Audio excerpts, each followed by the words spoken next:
Hello. Thank you for clicking on the link to this video. We're going to run down the list so we can kind of align ourselves with, what are the single user only features in QuickBooks, because all the help articles are outdated. So this is the most current, as of 2012. A couple months ago I went into multi-user mode both with Premier and then of course Enterprise had someone else get in. What can you do and what can't you do?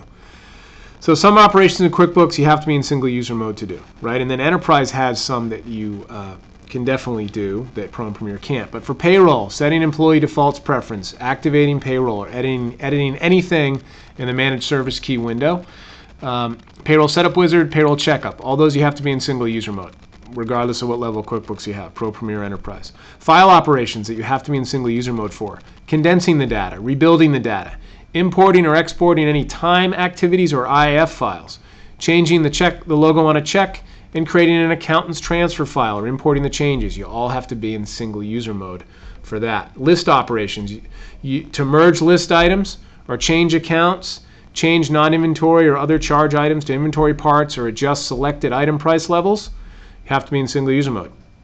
And then managing fixed assets and printing or e-filing 1099s, you have to be in single user mode, whether it's Pro, Premier, or Enterprise Solutions. However, in Enterprise, you can change the parent chart of account to a sub-account or back. You can change sub-accounts to a parent account. You can move a sub-account under a different parent account. We're talking chart of account activities there.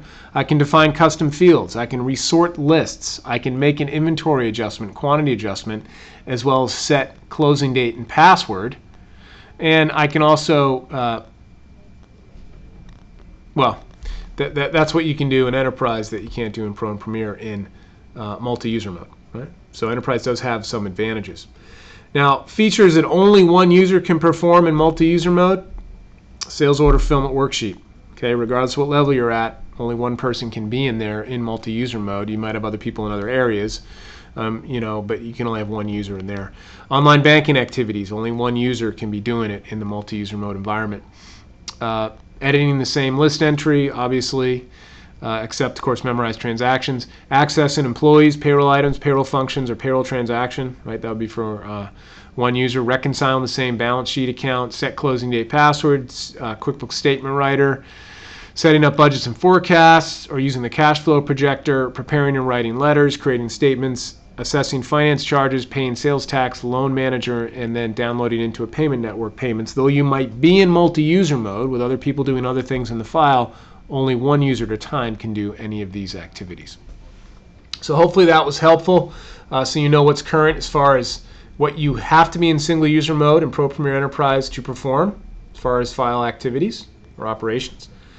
And then what Enterprise can do that Pro and Premier cannot.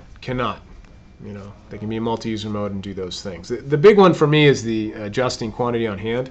So that's definitely a key difference between Enterprise and Pro Premier. Hope that was helpful, and have a great day.